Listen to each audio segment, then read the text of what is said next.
Okay, so Yehuda gave us some vision, Ed gave us some technical details, and usually the part that's missing is the so what now? I don't know about you, but that's always been kind of like, I'm a little bit OCD, and that's always been my problem with conference inspiration, is that I never feel like I have any actionable steps.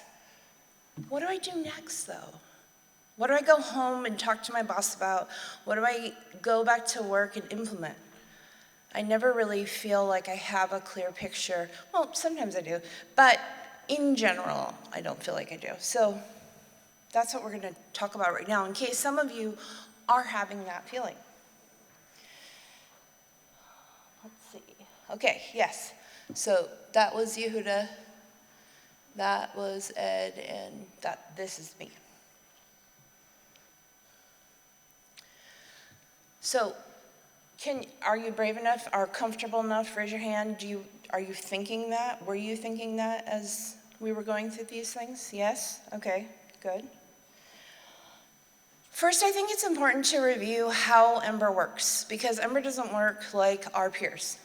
There's not a single company that owns us, Ember. We own us. It's a collaborative effort, completely. Unless we all show up and we all participate, it doesn't happen.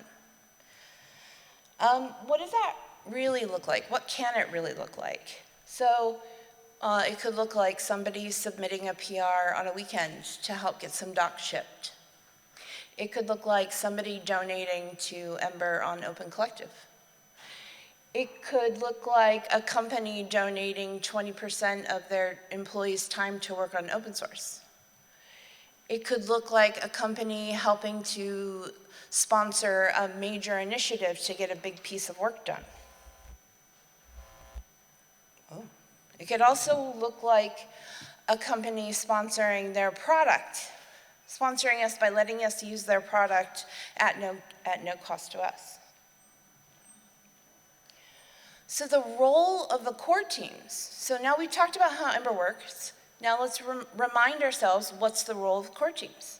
Well, the core teams are here to define our vision and to facilitate progress and to lead the work and make space for the community to join. What about the community? What's the expectations there?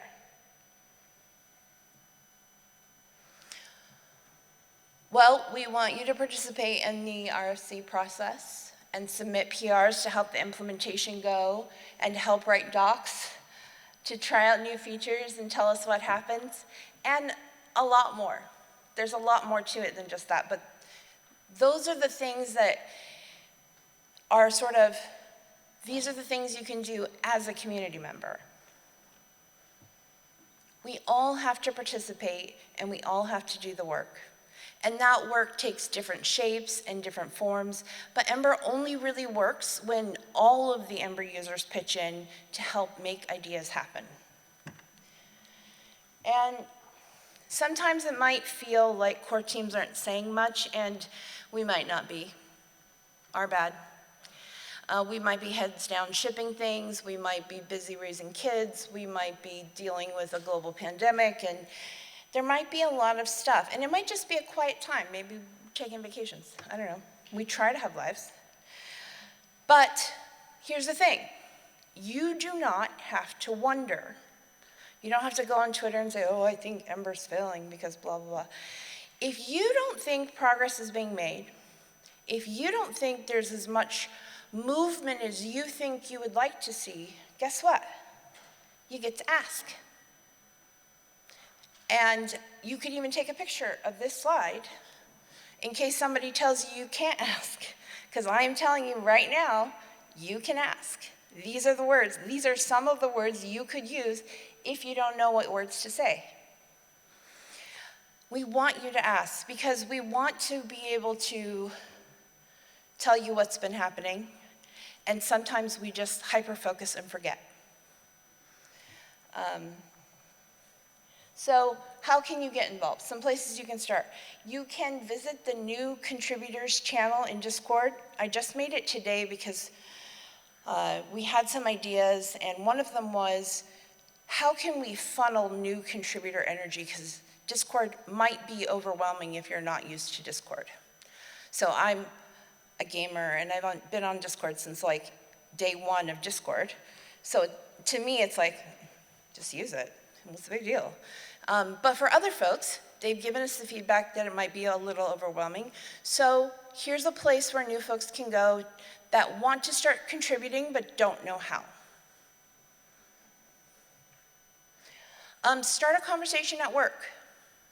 Hey, we use open source. We all have to contribute to Ember to make it work.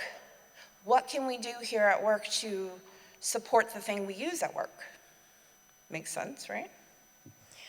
And if that conversation doesn't go well, or if you need ideas on how to have that conversation, or if you want some core team members to have that conversation with your boss, then reach out and let's schedule a call. Let's help figure out what is the best contribution path forward for you and your team. You can also help join the Polaris project. So this is the URL for the Polaris project. We're trying to project manage it right out in the open. You can see what's in progress, what's been done, what needs owners still.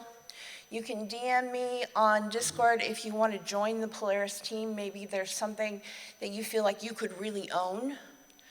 This is an opportunity for anyone here that wants to become involved. And this is also how you can keep track.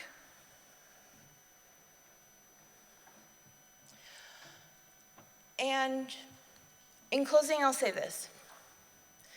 Ember works the best when we all participate. The core teams are here to do heavy lifting, but they can't do all the lifting. I've really tried, honestly. There's only so much a single person can do, and then it's burnout, and then you don't want to burn out because you want to keep going, and there's this whole So remember this. Burn this into your skull. We all have to participate in this community for this open source JavaScript framework that we love, and there's a ton of ways to do that. My DMs are open. Reach out to me. Let's get everyone involved, and let's make this great idea happen. Thank you.